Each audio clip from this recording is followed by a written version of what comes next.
verdadeiro cristão. C.S. Lewis, ele tinha dito certa feita que a palavra cristão, hoje em dia, né, as palavras elas foram relativizadas. Ela deixa de ter uma função descritiva, de descrever alguma coisa e passa a ser relativizada. E ele diz que isso aconteceu com a palavra cristão. Quando essa palavra cristão ela foi utilizada pela primeira vez, não descritiva, ou seja, de descrever os seguidores do Senhor Jesus Cristo. Então, quando ela foi utilizada a primeira vez em Antioquia, aqueles que utilizaram essa palavra cristão para se referirem aos seguidores de Cristo, tinham em mente que aqueles ali eram semelhantes a Cristo, eles pareciam com Cristo, e também esse é uma das referências quando a gente fala sobre ser um discípulo. O discípulo é aquele que imita. Então, aqueles seguidores de Cristo no primeiro século, eles eram imitadores de Cristo. E eles foram chamados de cristãos porque eles se pareciam com Cristo.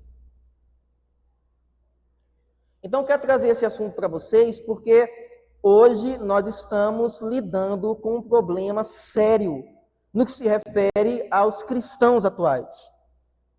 Há uma relativização da palavra cristão, como se todo aquele que entra para uma igreja e é batizado, ele automaticamente se torna cristão. Isso não acontece, isso não é verdade, principalmente nas páginas do Novo Testamento, quando nós analisamos esse texto profundamente, nós percebemos que não tem nada a ver.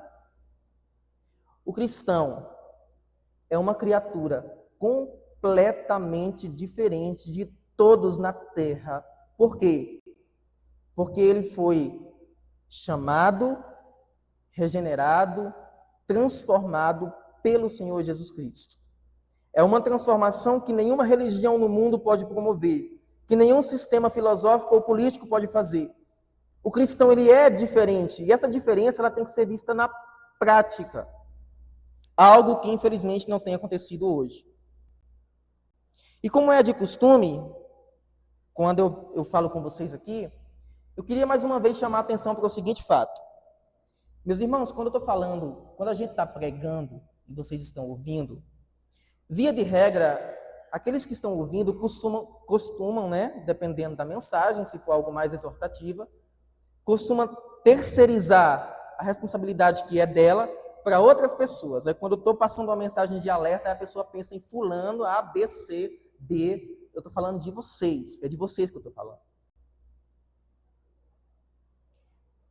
Porque o cristianismo tem sido maculado por conta desse tipo de comportamento e dessa relativização. O Sermão do Monte, em especial aqui nas Bem-aventuranças, é a constituição do reino de Deus. O Senhor Jesus Cristo, ele prega esse sermão, então a gente tem aqui em Mateus e em Lucas, e ele começa o Sermão do Monte tratando das bem-aventuranças. E essas bem-aventuranças, irmãos, vale lembrar que elas devem ser vistas em qualquer pessoa que se diga cristã. Eu estou falando sério, gente.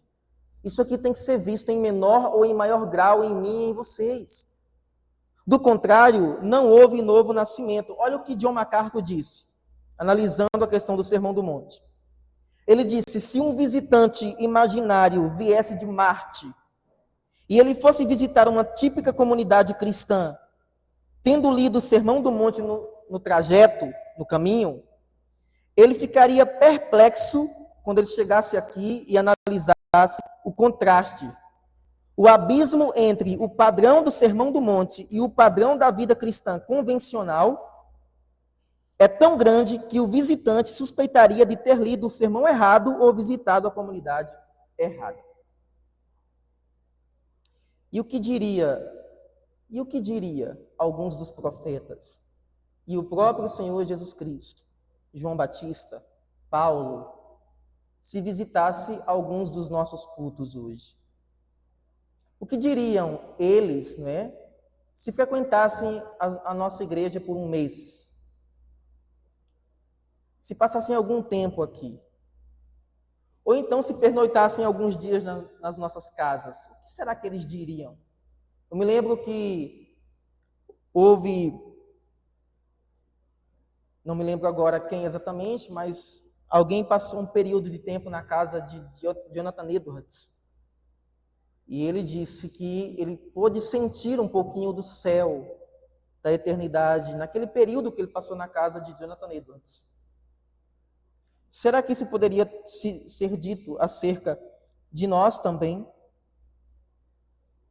Então eu quero mostrar para vocês que, infelizmente, há uma distância muito grande disso que nós vamos ver aqui agora para o que acontece na prática. E isso tem que ser um fator alarmante para mim e para você, porque não adianta, independentemente das circunstâncias, nós sairmos daqui e irmos para um outro lugar se essa questão essencial não for tratada. Porque você vai ser um problema aonde você colocar o seu pé. Tem que se resolver esse problema é aqui, e é agora, e é com base nesses textos. Então, o que é um cristão?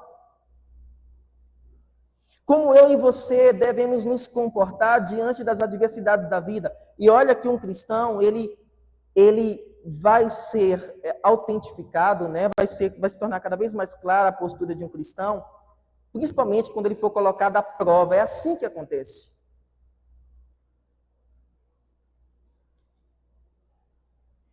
Então, irmãos, no texto que nós lemos, existe aqui um paralelo com o Antigo Testamento. O versículo 1 e 2 diz que o Senhor Jesus, ele viu as multidões e ele subiu ao monte, ele se assentou e os seus discípulos se aproximaram dele e ele passou a ensiná-los. Isso aqui é muito interessante porque nós temos um paralelo com o Antigo Testamento. Mateus, ele escreveu para os judeus, e ele escreveu com o propósito de mostrar que o Senhor Jesus Cristo era da linhagem de Davi. No Antigo Testamento, a gente tem uma figura bem semelhante. Ao pé do Monte Sinai, você tem Moisés, que é o intermediador entre Deus e os homens. Moisés, ele sobe no monte para poder receber de Deus a lei e compartilhar ao povo. Aqui também nós temos o Senhor Jesus Cristo que sobe a um monte e ele fala ao povo. E qual é a diferença? No caso de Moisés, nós temos um homem intercedendo pelo povo. No caso de Jesus, nós temos o próprio Deus falando ao povo. As leis do Antigo Testamento também são diferentes dessa constituição que tem aqui. Os 10 mandamentos eram regras morais que foram entregues em um contexto completamente diferente. Para que o povo de Israel, que tinha saído do Egito, preste bem atenção. O povo de Israel, ele tinha saído do Egito e depois de 430 anos lá, eles tinham sido aculturados. A cultura e a forma e os padrões dos egípcios. Eles tinham perdido ao longo desse tempo a essência da verdadeira fé de Abraão. E quando as leis são entregues para eles, os primeiros são relacionados justamente à questão da idolatria. E foi justamente o que eles cometeram ao pé do monte. Agora, a semelhança desse tempo, hoje nós estamos lidando com uma igreja que também está cada vez mais aculturada ao mundo. Como assim? Ao invés dela ser sal da terra e luz do mundo, e ela influenciar lá fora, ela está recebendo influência de fora, dentro. Sabe o que eu me lembro, quando a gente está tocando nesses assuntos? O Senhor Jesus Cristo, ele disse uma coisa muito interessante, falando da geração da época dele. Ele disse assim: a quem compararei essa geração? Como as crianças que cantam nas praças, né? A gente canta música de festa e vocês não se alegraram.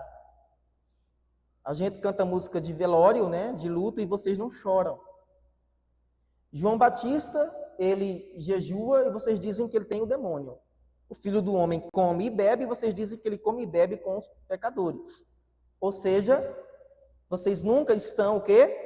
Satisfeitos.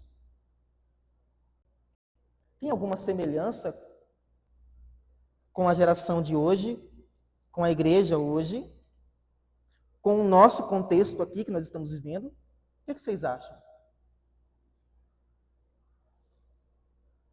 É exatamente com essas pessoas, com essas personalidades que nós estamos tratando. E é muito importante nós entendermos urgentemente o que a palavra de Deus apresenta no que se refere ao padrão do modelo do verdadeiro cristão.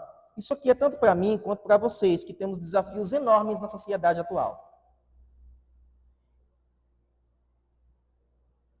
Então, no Antigo Testamento tem Moisés, tem um monte, aqui também tem Jesus e tem um monte. No Antigo Testamento você tem os 10 mandamentos, aqui você tem as bem-aventuranças. Só que aqui o próprio Deus está falando com o povo. E aqui não são apenas regras exteriores que poderiam ser obedecidas apenas pela observância. Não. As bem-aventuranças são regras interiores que nascem no coração do convertido. No momento que ele nasce de novo, as bem-aventuranças são embutidas lá. Ele tem que ter. Faz parte do novo nascimento.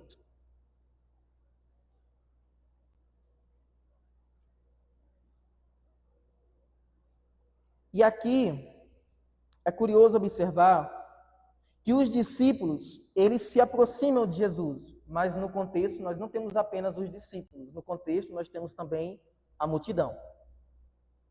Então nós percebemos aqui uma diferença entre os discípulos e a multidão. A multidão é um termo mais genérico para falar de todos aqueles que de alguma forma emprestam seus ouvidos para ouvir o evangelho. Os discípulos são aqueles que estão próximos de Cristo, que ouvem do seu ensino, que caminham com ele, que trilham um caminho com ele e que, se preciso for, morrem com ele. É diferente. Nesse círculo menor estão os discípulos. A multidão observa apenas a distância. A maioria de nós é semelhante à multidão e não aos discípulos. Mas por que você está dizendo isso? Porque eu acompanho, é simples assim. A gente lida com um problema o tempo todo.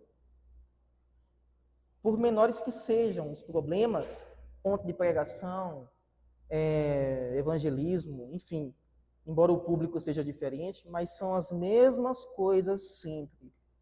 Tem 1 mês, 5 meses, 1 ano, 5 anos de igreja, 10 anos de igreja, parece que os problemas são sempre os mesmos.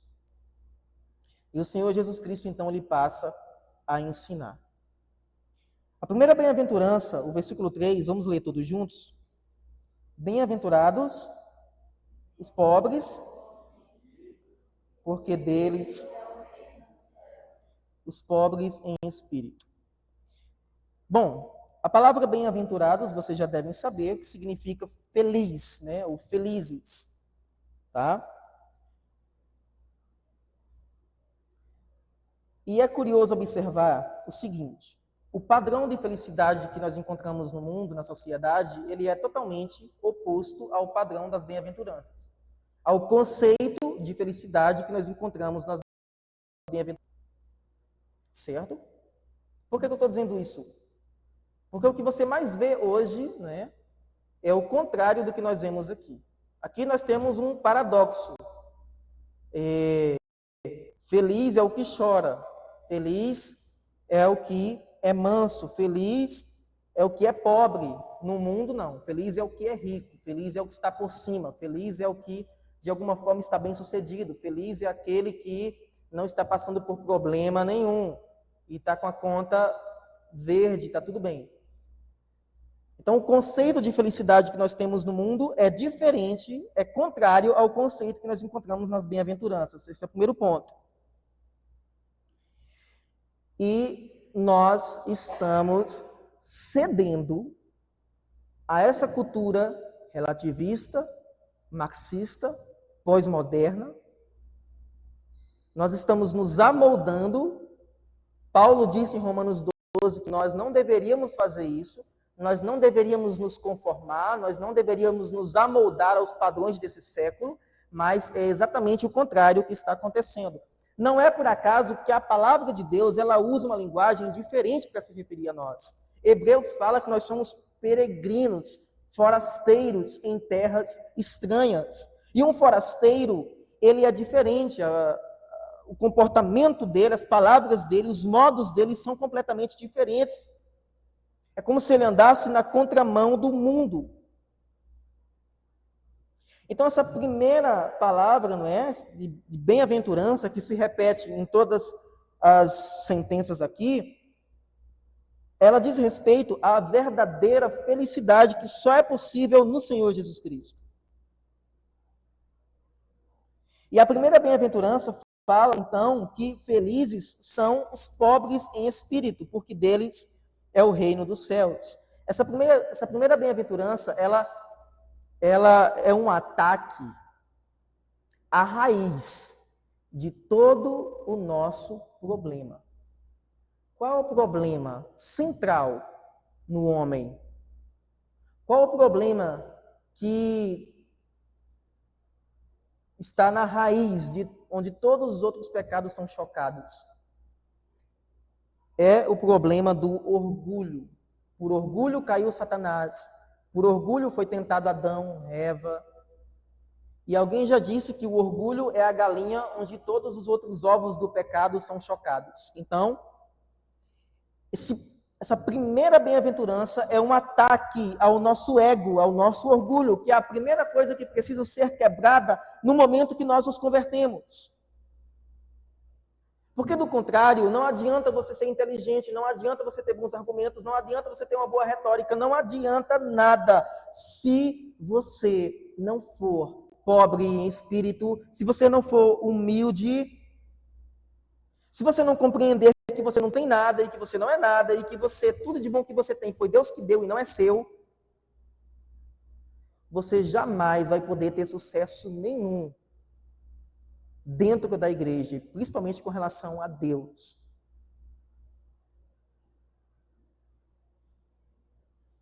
A pobreza de espírito, ela é fundamental. E essa palavra pobreza em espírito, ela é muito bem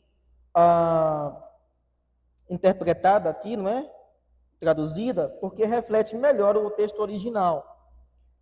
A pobreza de espírito aqui se refere àqueles que sentem a sua necessidade espiritual. Em outras palavras, é o destronamento do orgulho no coração do homem, que é a essência do pecado.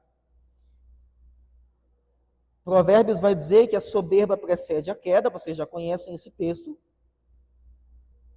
O orgulho é visto aqui como um prenúncio de destruição.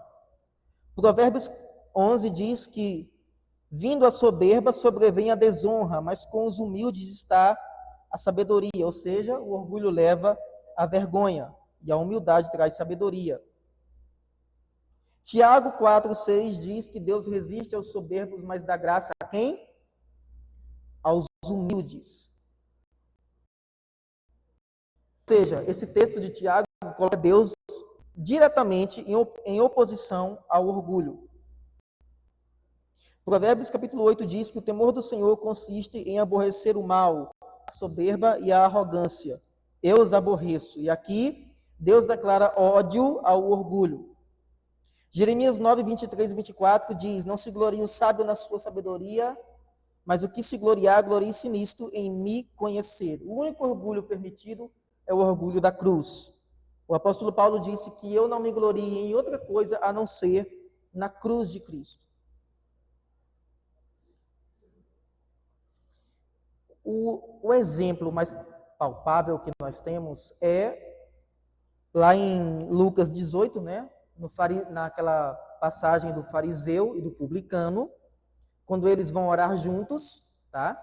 E você tem ali dois modelos de oração, dois personagens distintos. Você tem um homem que é um típico religioso, em que ele vai orar e ele se orgulha pelos seus feitos, por dizimar e pela sua religiosidade, enquanto o outro está completamente quebrantado, nem consegue levantar os olhos ao céu. No entanto, o texto afirma que aquele que saiu dali saiu justificado. E o Senhor Jesus Cristo mesmo disse que todo aquele que se exalta será humilhado, mas o que se humilha será exaltado. Então, Jesus mostra que o orgulho religioso também é condenado. O orgulho faz parte de um sistema contrário a Deus. Lá em Miqueias 6:8 diz que o Senhor quer, não é, que nós andemos humildemente com nosso Deus. Filipenses 2:3 diz: nada façais por vanglória, mas por humildade. Então, irmãos, nós teríamos muitos outros textos para citar dentro desse assunto, mas o que eu quero que vocês entendam é que as bem-aventuranças, elas estão em uma ordem, e essa ordem não pode ser quebrada. Certo? É por isso que a pobreza de espírito, ela vem em primeiro lugar. Com que frequência você se pega lamentando por algum pecado? Chorando de fato? Irmãos, nós vivemos num período, parece que é uma anestesia, né? Que a gente está tomando e não há nenhuma sensibilidade mais. E é curioso observar como o egoísmo ele está reinando. E as pessoas não sentem mais necessidade de pedir perdão por suas ofensas, nem por sanar problemas que eles mesmos causaram, nem por costurar pontes, nem por ter um pouquinho mais de dor de cabeça para que as coisas funcionem bem, nem para assumir a sua responsabilidade, mas terceirizar a sua culpa sempre. Vocês sabem que o que eu estou falando é verdade.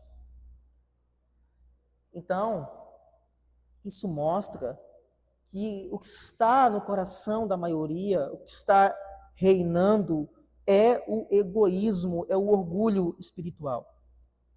Isso tem que ser eliminado urgentemente. Segundo ponto. Antes de mais nada, né? Esse paralelo aqui afirma que deles é o reino dos céus, ou seja, não há espaço para orgulho espiritual no reino dos céus. Segunda bem-aventurança, versículo 4, vamos ler juntos, bem forte. Bem-aventurados os que choram, porque serão consolados. Então veja, uma vez que você reconhece a sua pobreza espiritual, você é levado a chorar. Quando alguém percebe que está falido de todos os bens espirituais que o tornariam aceitáveis diante de Deus, ele irá chorar. Então o choro, ele acontece invariavelmente. Mas os nossos olhos estão secos, vazios. Esse choro é uma tristeza profunda com relação ao pecado. Irmãos, olha para o nosso contexto agora, não é possível que a nossa frieza e apatia seja tanta que a gente não consegue mais lamentar. Jeremias era conhecido como o profeta chorão, não é? Olha as lamentações, olha as queixas de Abacuque, olha como os profetas se apresentam no Antigo Testamento, olha como eles lamentam, olha o contraste conosco. Nós estamos vivendo num barril de pólvora, que é esse mundo agora. E cada vez mais vai piorar. Nós estamos vivendo num sistema corrupto, seja na política, na religião, na moda, na cultura, em tudo. A família de muitos aqui não estão aqui com vocês. E nenhuma lágrima é derramada por ocasião disso. Nós estamos vendo o êxodo de gente saindo da igreja e não há nenhuma lágrima por isso. Então veja, essa tristeza, essa pobreza espiritual leva ao choro. O Senhor Jesus chorou ao entrar em Jerusalém e ver a situação que estava a cidade.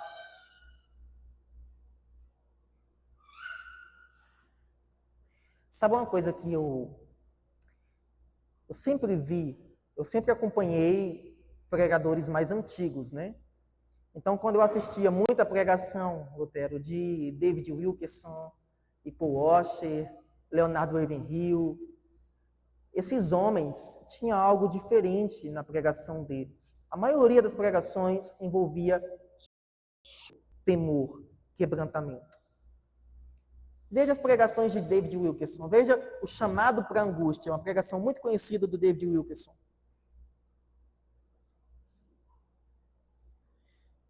O rei Davi, no Salmo 51, 17, ele diz: o coração quebrantado e contrito não desprezarás, ó Deus.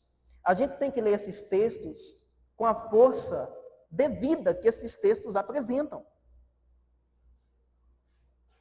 Cada texto bíblico, irmãos, ele vem carregado de um contexto, que aquilo aconteceu de fato, e eles vêm com a força devida de um alerta para nós. O exemplo de Davi chorando e se arrependendo após o seu pecado cumpre exatamente Mateus 5:4. Ele chora. E o que acontece?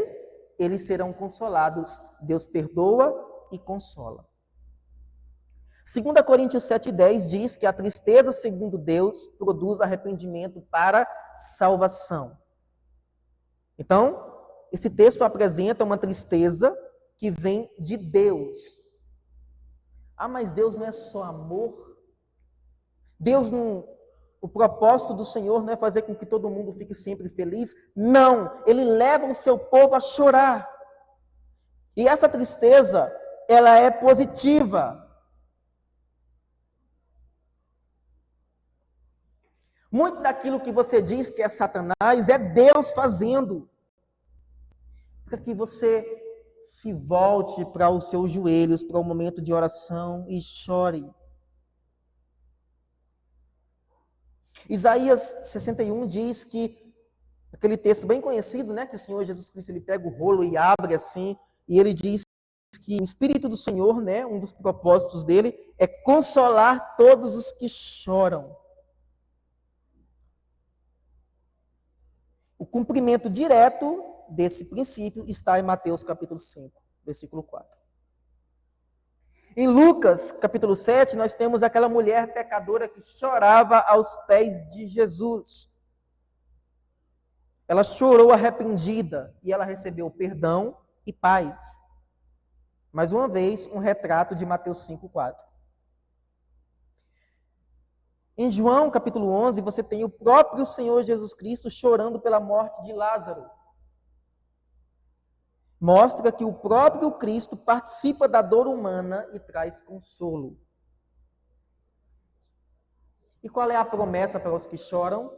O consolo. Apocalipse 21 diz que Deus limpará dos seus olhos toda lágrima. E a promessa de restauração, da alegria que vem pela manhã, conforme está escrito no Salmo, é só para aqueles que choram. Irmãos, eu sei que, assim, às vezes a gente falando assim, parece uma coisa um pouco romântica, né? Tem que chorar. Esse choro não é produzido por homem algum. Esse choro é produzido pela consciência dos seus pecados. Então não adianta todas as estratégias que são utilizadas para levar o povo a se comover. Se isso aqui não for suficiente para que você se comova, nenhuma outra estratégia vai servir. Então, no mínimo, irmãos, no mínimo, considerem isso. Quando vocês chegarem em casa hoje, façam como disse Davi no Salmo 4, né? Coloca a cabeça no travesseiro e reflete sobre essas coisas. Ninguém precisa engolir isso aqui, mas precisa pelo menos considerar, porque tem alguma coisa errada. Não é possível que ninguém perceba que tem coisa errada. É necessário um retorno a esses princípios.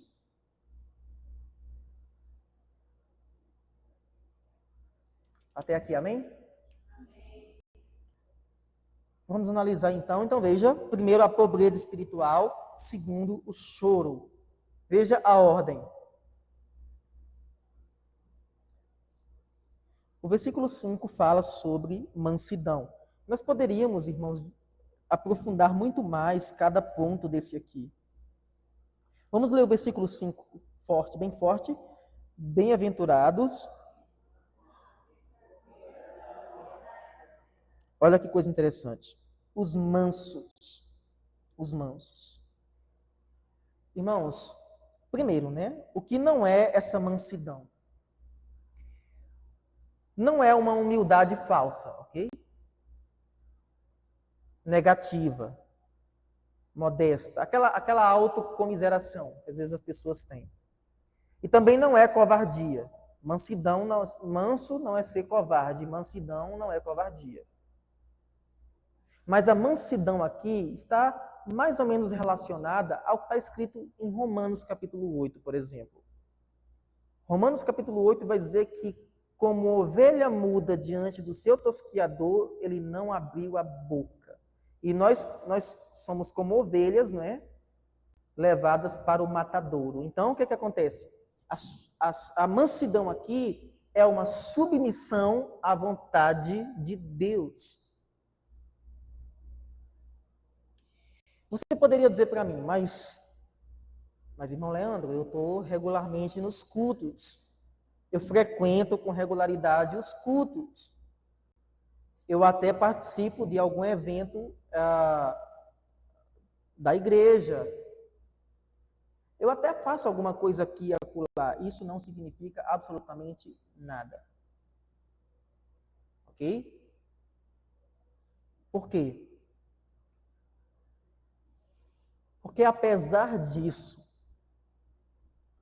nós estamos muito distantes daquela obediência que a palavra de Deus apresenta como sendo uma obediência saudável.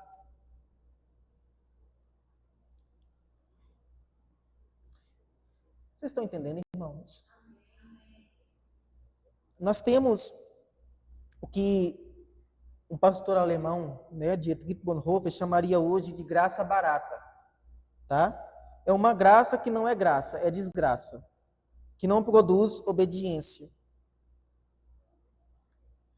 E essa mansidão está relacionada à obediência passiva à palavra de Deus. Nós somos chamados de ovelhas, né? Uma das características do bode é que ele não submete passivamente às ordens do pastor. Ele salta, ele questiona, ele murmura. Mas a ovelha, não. Nesse sentido,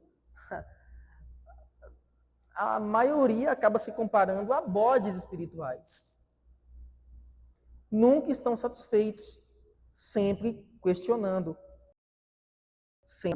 sempre pulando fora, sempre pulando a cerca, por assim dizer, né? Essa mansidão, irmãos, é nada mais nada menos do que procurar aprender a palavra, ler a palavra, fazer como os puritanos faziam, ver qual é a vontade de Deus para mim e para a sua vida, e dentro do que nós aprendemos, procurar viver de acordo. Não é covardia e não é autocomiseração. Observe que o padrão agora, a régua vai crescendo, né? Pobreza de espírito, choro, mansidão, e agora o 6. Olha o que uma coisa vai gerando a partir da outra. Olha o 6, vamos ler juntos? Bem-aventurados os que têm fome e sede de justiça, porque serão saciados. Meus irmãos, um dos primeiros sinais de vida de um bebê é a fome, tá? Assim sendo, aquele que verdadeiramente nasceu de novo sentirá fome e sede de justiça. Então, o que significa isso? Significa ter prazer na palavra de Deus, naquilo que é certo, naquilo que é lícito. Pelo contrário, né, o que está acontecendo hoje é que a gente abre a porteira para que toda a boiada passe. Ninguém se importa mais com nada. Muitos hoje se assemelham a Ezequias, né? Ezequias, quando ele foi curado da sua doença, e ele soube que ia ter mais anos de vida, ele ficou feliz com aquilo, não era para menos. Mas então Ezequias, ele abre as portas do palácio e mostra todo o seu arsenal, tudo aquilo que estava dentro do palácio para os babilônios. E aí Isaías vem até ele, chama a atenção dele e diz que um grande castigo viria sobre a sua descendência. Não ia cair sobre ele, mas ia cair sobre a descendência. O que Ezequias faz? Ele simplesmente lava as mãos. Está tudo bem, não vai ser comigo. Boa é essa palavra, disse Ezequias. Olha que absurdo. A gente está fazendo a mesma coisa hoje. Não é comigo, não está gastando meu tempo, não estou tendo dor de cabeça, que se dane. Irmãos, é exatamente o que está acontecendo hoje. Nós não temos mais fome de Deus, sede de Deus, desejo por uma vida piedosa e fazer aquilo que é certo, que é sadio. A palavra fome aqui, no original, ela se aproxima do significado de relva, né? É como se fosse um bom pasto em que o gado ou as ovelhas se alimentam. E o Senhor Jesus Cristo é aquele que sacia a nossa fome, conforme está escrito no Salmo 23.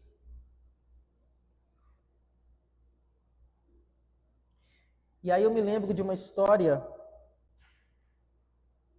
que eu ouvi quando eu assistia muitas pregações de Josué Irion, que ele conta de uma senhora que estava presa, não é, pelo regime de Stalin, e ela recebeu uma Bíblia depois de muitos anos. E ela chorou sobre a Bíblia. Ela colocou a Bíblia no peito e começou a chorar, e ela pedia por Deus e queria Deus, e ela não queria, ela nem pediu para sair da prisão, ela só queria Deus. Então, é fome e sede de Deus, por fazer o que é certo, por ver a justiça de Deus em ação.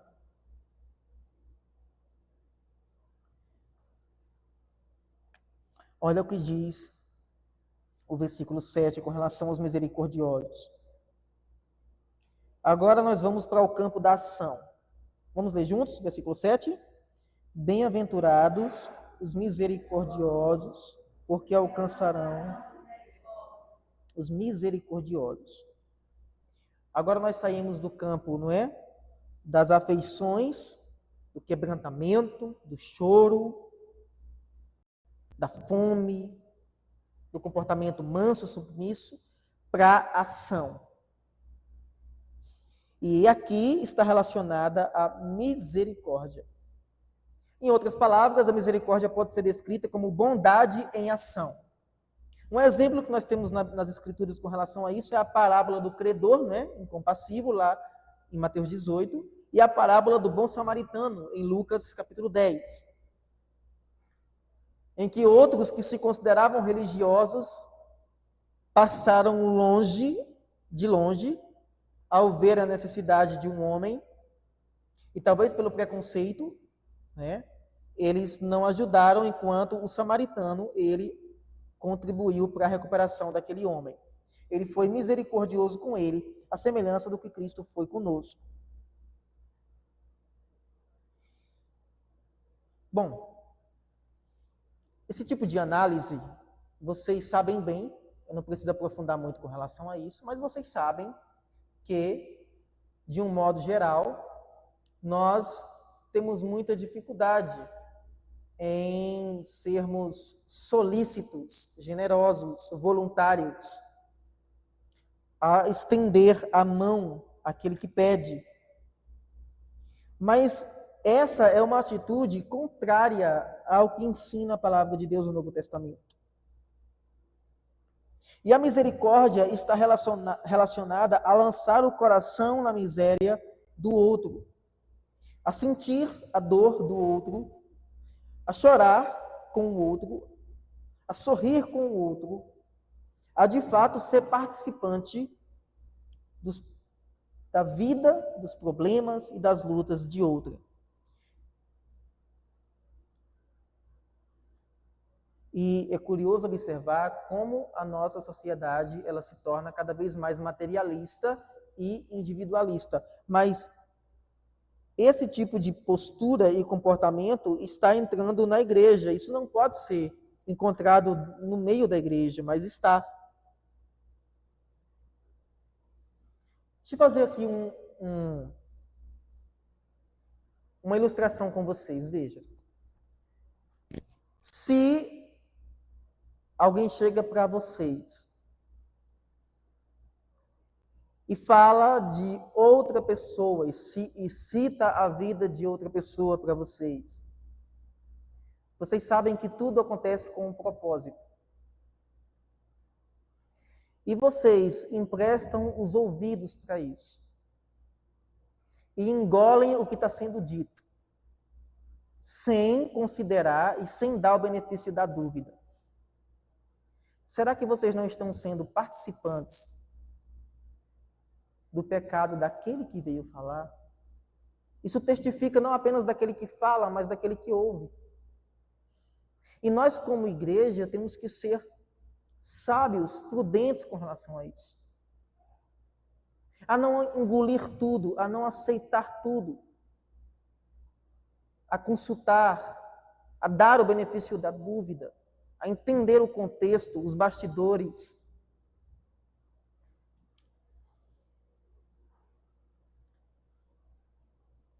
A misericórdia é um dos mandamentos que tem retorno, né? Na oração do Pai Nosso diz que nós devemos pedir a Deus que perdoe as nossas ofensas, assim como nós, ou dívidas, assim como nós perdoamos a quem está nos devendo, aos nossos devedores, a quem nos ofendeu. Versículo 8. Vamos ler juntos? Bem-aventurados, porque verão a Deus. A limpeza de coração está relacionada à santificação. O pecado é como poeira nos olhos. A pureza de coração é a finalidade e a soma de todas as bem-aventuranças anteriores. Tudo que nós aprendemos é com o propósito de nos santificar. O coração deve ser purificado do seu orgulho. Provérbio 16. Senão, em vez de ser pobre em espírito, ele será arrogante e autossuficiente. Em vez de estar arrependido, alguém que chora a verdade, autocomplacente. Não, eu fiz isso porque fulano fez aquilo. E a gente sempre faz isso, né? Em vez de ser manso, o homem será duro, impetuoso. O coração também deve ser purificado do ânimo dobre. Tiago 4:8. Do egoísmo e da contenda. E da incredulidade. A promessa de ver a Deus, de estar com o Senhor, é para com aqueles que estão sendo constantemente santificados. Então aqui, irmãos, nós estamos de fato elevando, né, colocando a régua lá em cima, porque essas leis aqui não são as leis do STF, não são leis humanas. São as leis de Deus, e perfeitas como são, elas estão em alto nível.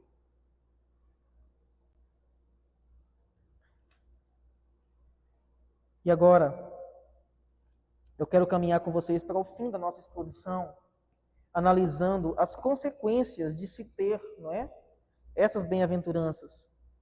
O versículo 9 fala sobre os pacificadores. Bem-aventurados os pacificadores, porque serão chamados filhos de Deus. A construção da paz. Observe que não é por acaso que ele fala que nós seremos chamados de filhos de Deus. Isso significa que nós temos em nós a natureza divina, a partir do momento que nós nos convertemos.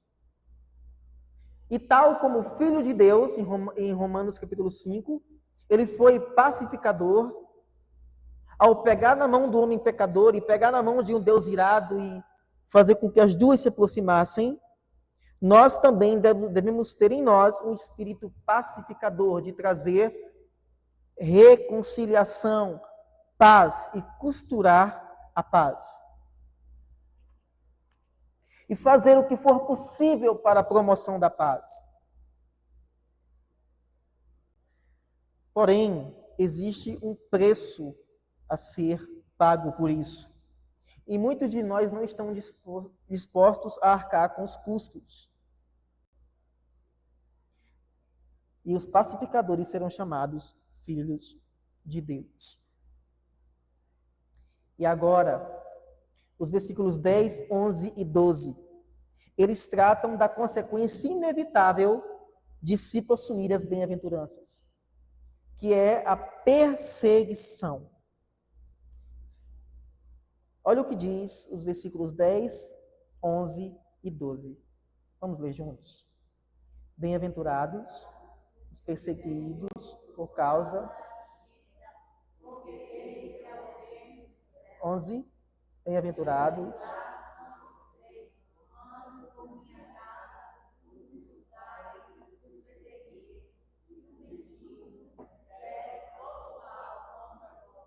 Alegrem-se e exultem.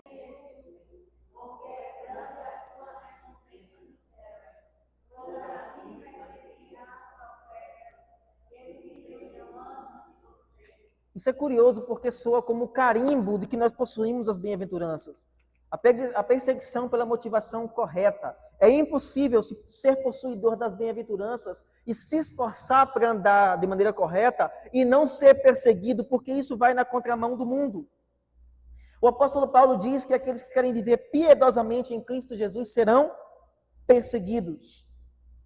A perseguição ela é natural, assim como Cristo foi perseguido, nós também somos, por causa da verdade, por conta do estilo de vida, por conta da diferença. À medida que o tempo vai passando, e a igreja vai se relativizando, e o mundo vai entrando na igreja, é necessário que nós nos levantemos com seriedade para poder denunciar o mal e para viver o bem. E denunciar o mal não é apenas falar contra o mal, mas o nosso próprio estilo de vida, ele é uma denúncia contra o mal. A perseguição, ela serve como uma espécie de termômetro. Então, irmãos, que nós possamos olhar com mais carinho para as bem-aventuranças e outros textos que apresentam essa realidade. Porque não é por acaso que nós estamos passando por tudo que nós passamos. Não é por acaso que nós enfrentamos tudo que nós enfrentamos. E não é por acaso que nós não temos, nós gostaríamos que tivéssemos. Nada acontece por acaso. Nada vem de mão beijada. Então, se nós quisermos ter mais segurança com relação à nossa própria vida e quisermos o bem comum da comunidade em que nós estamos, nós devemos pensar com mais carinho e olhar com mais carinho e profundidade para o que diz a palavra de Deus aqui nas bem-aventuranças. A passar a tomar decisões, a ser influenciadores e não influenciáveis. Nós somos sal, nós somos luz. Tá? Então, que Deus nos abençoe, que Deus nos ajude a direcionarmos a nossa atenção para o nosso cristianismo, para o nosso modo de vida, para o nosso estilo de vida. E para que mesmo em meio à igreja hoje, que já não denuncia mais o mal, que já não se comporta da maneira devida, nós possamos fazer isso. Não importa se com pouca ou com muita gente, isso não importa. Eu tenho que fazer o meu dever, independentemente se o meu irmão do lado faz ou não. Eu não me importo se vão ler a Bíblia deles, eu vou ler a minha Bíblia. Eu não me importo se vão deixar de picuinha ou não, eu vou deixar. Eu não me importo se vão evangelizar ou não, eu vou evangelizar. Nem que eu tenha que sair sozinho por essas ruas aqui. Essa deve ser a nossa postura. Esse deve ser o nosso comportamento. Então, que nós possamos assumir, irmãos, nossos deveres e as nossas responsabilidades. Porque se isso não acontece, e se vive postergando, né? Pode ser um sintoma sério de que nós não passamos pelo novo nascimento. Então, quero orar com vocês nesse momento, rogando a Deus por essa questão na nossa vida. Vamos orar. Pai Santo, Pai Bendito, Senhor, nós nos apresentamos diante do Senhor para apresentar nossa vida e dizer que nós lamentamos muito, Senhor, porque estamos tão distantes daquele padrão, daquele modelo que o Senhor estabeleceu na sua palavra. Como tudo hoje tem sido relativizado e nós temos se conformado ao mundo. Nos ajuda, Senhor, para que nós possamos ter uma cosmovisão bíblica, nós possamos olhar para as Escrituras e encontrar nelas o modo, a maneira, o padrão para a nossa vida. Que nós possamos, Senhor, deixar o eu de lado e olhar para o que a Tua palavra diz, independentemente se isso agrada a carne ou não. Isso não importa. O que importa é o que a Tua palavra ensina e se nós estamos caminhando de acordo com ela. O Senhor nunca disse que seria fácil.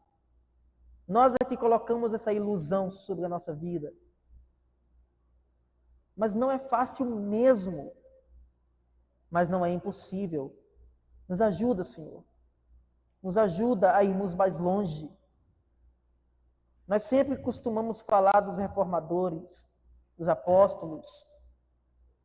Por que nós não costumamos contar o que tem acontecido conosco?